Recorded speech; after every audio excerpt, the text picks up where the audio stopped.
ನಮಸ್ಕಾರ news at 11 AM ಸ್ವಾಗತ. ನಾನು ಪೃಥ್ವಿರಾಜ್ ಹಾರ್ನಹಳ್ಳಿ. ಪ್ರಧಾನಮಂತ್ರಿ ನರೇಂದ್ರ ಮೋದಿ ಅವರು ಇಂದು 82ನೇ ಆವೃತ್ತಿಯ ಮನ್ ಕಿ ಬಾತ್ ಮೂಲಕ ದೇಶವನ್ನುದ್ದೇಶಿಸಿ ಮಾತಾಡಲಿದ್ದಾರೆ. ಅದರಲ್ಲೂ ಈಗ ಭಾರತ 100 ಕೋಟಿ ಕೊರೋನಾ ಲಸಿಕೆಯನ್ನ ನೀಡಿರುವಂತ ಮೈಲಿಗಲ್ಲನ್ನ ಮುಟ್ಟಿದೆ. ಈ ಬಗ್ಗೆ ನರೇಂದ್ರ ಮೋದಿ ಅವರು ತುಂಬಾ ಸಂತೋಷವನ್ನ ವ್ಯಕ್ತಪಡಿಸ್ತಾ ಇದ್ದಾರೆ.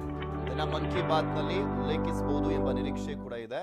मेरे प्यारे देशवासियों, आप सभी को नमस्कार, कोटि कोटि नमस्कार।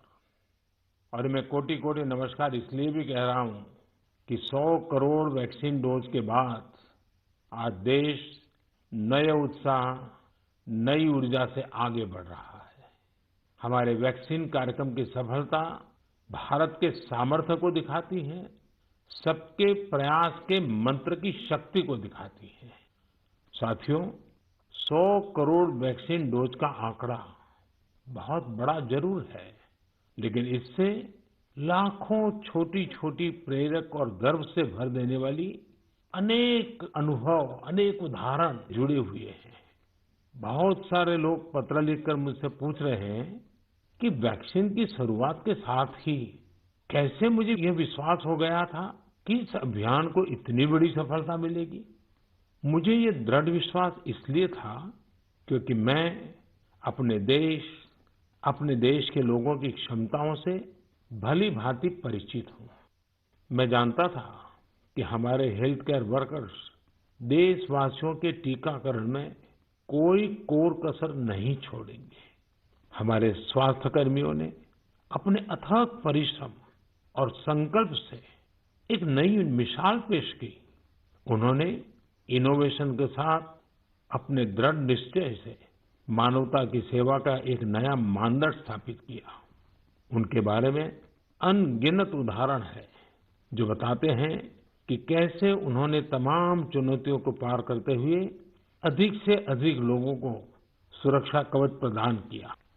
हमने कई बार अखबारों में पढ़ा है, बाहर भी सुना है कि इस काम को करने के लिए हमारे इन लोगों ने कितनी मेहनत की है।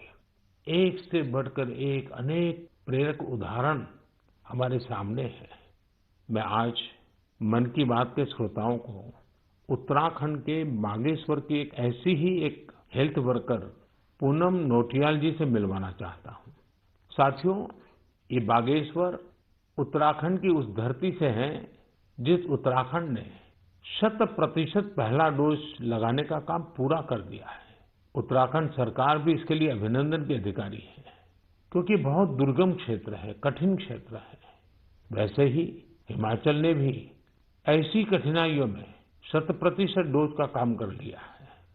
मुझे बताया गया है कि पूनम जी ने अपने क्षेत्र के लोगों के वैक्सीनेशन के लिए दिन रात मेहनत की है।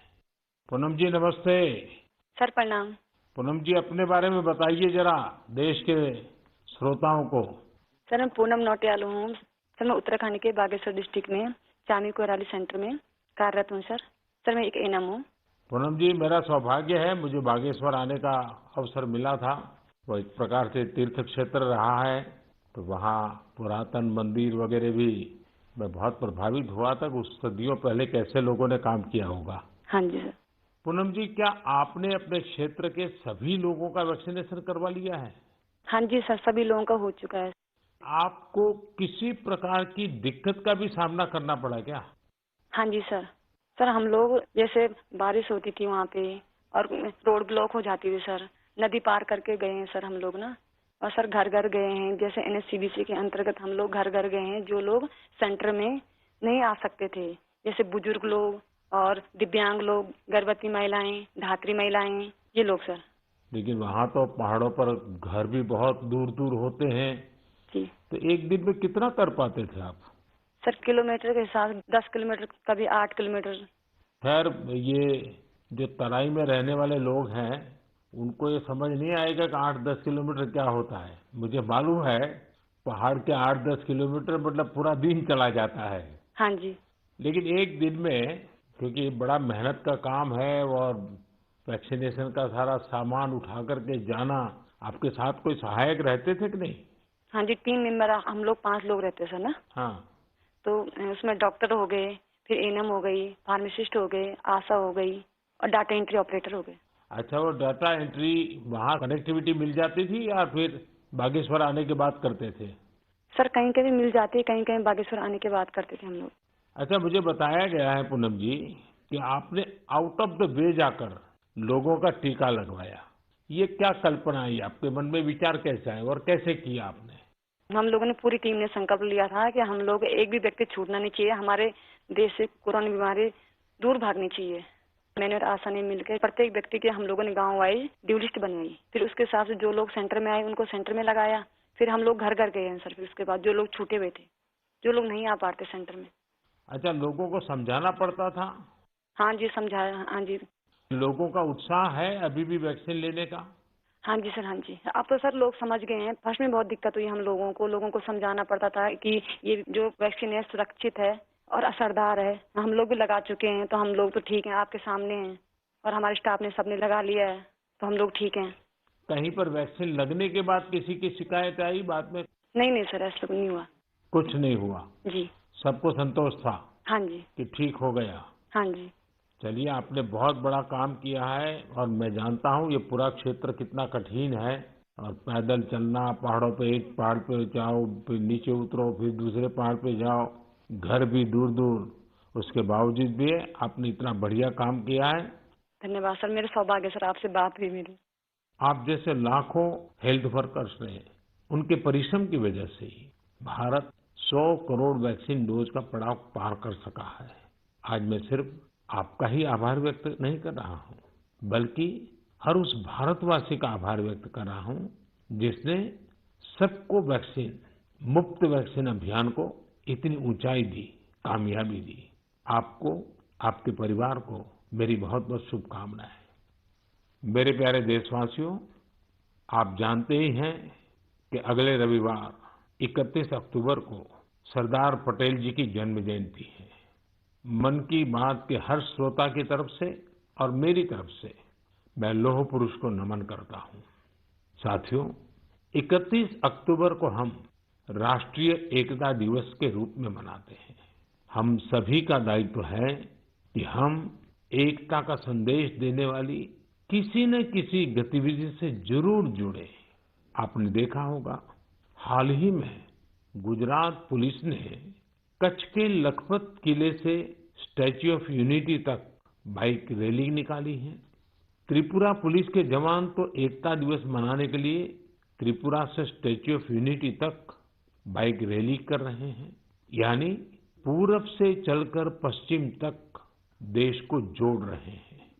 जम्मू कश्मीर पुलिस के जवान भी उड़ी से पठानकोट तक ऐसी ही बाइक रैली निकालकर देश की एकता का संदेश दे रहे हैं। मैं इन सभी जवानों को सैल्यूट करता हूं। जम्मू कश्मीर के ही कुपवाड़ा जिले की कई बहनों के बारे में भी मुझे पता चला है। ये बहनें कश्मीर में सेना और सरकारी दफ्तरों के लिए तिरंगा सिलने का काम कर रही हैं। ये काम देशभक्ति की भावना से भरा हुआ है। मैं इन बहनों के जज्बे की सराहना करता हूं। आपको भी भारत की एकता के लिए, भारत की श्रेष्ठता के लिए कुछ न कुछ जरूर करना चाहिए। देखिएगा, आपके मन को कितनी संतुष्टि मिलती है। साथियों, सरदार साहब कहते थे कि हम अपने एकजुट उद्यम से ही देश को नई महान ऊंचाइयों तक पहुंचा सकते हैं। अगर हम में एकता नहीं हुई तो हम खुद को नई नई विपदाओं में फंसा देंगे। यानी राष्ट्रीय एकता है तो ऊंचाई है, विकास है। हम सरदार पटेल जी के जीवन से, उनके विचारों से बहुत कुछ सीख सकते हैं। देश के सूचना और प्रसारण मंत्रालय ने भी हाल ही में सरदार साहब पर एक पिक्टोरियल बायोग्राफी भी पब्लिश की है। मैं चाहूंगा कि हमारे सभी युवा साथी इसे जरूर पढ़ें। इससे आपको दिलचस्प अंदाज में सरदार साहब के बारे में जानने का अवसर मिलेगा। प्यारे देशवासियों, जीवन निरंतर प्रगति चाहता है, विकास चाहता है, ऊंचाइयों को पार करना चाहता है। विज्ञान भले ही आगे बढ़ जाए, प्रगति की गति कितनी ही तेज हो जाए, भवन कितने ही भव्य बन जाए, लेकिन फिर भी जीवन अधूरापन अनुभव करता है। लेकिन जब इनमें गीत, संगीत, कला, नाट्य, नृत्य, साहित्य जुड़ जाता है तो इनकी आभा, इनकी जीवंतता अनेक गुना बढ़ जाती है। एक प्रकार से जीवन को सार्थक बनना है तो ये सब होना भी उतना ही जरूरी होता है। इसलिए ही कहा जाता है कि सभी विधाएं हमारे जीवन में एक कैटलिस्ट का काम करती है, हमारी ऊर्जा बढ़ाने का काम करती है। मानव मन के अंतर्मन को विकसित करने में, हमारे अंतर्मन की यात्रा का मार्ग बनाने में भी गीत, संगीत और विभिन्न कलाओं की बड़ी भूमिका होती है।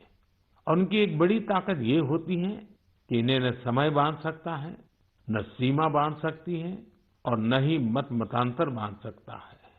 अमृत महोत्सव में भी अपनी कला, संस्कृति, गीत, संगीत के रंग अवश्य भरने चाहिए। मुझे भी आपकी तरफ से अमृत महोत्सव और गीत संगीत कला की इस ताकत से जुड़े ढेरों सुझाव आ रहे हैं। ये सुझाव मेरे लिए बहुत मूल्यवान है। मैंने इन्हें संस्कृति मंत्रालय को अध्ययन के लिए भेजा था। मुझे खुशी है कि मंत्रालय ने इतने कम समय में इन सुझावों को बड़ा गंभीरता से लिया और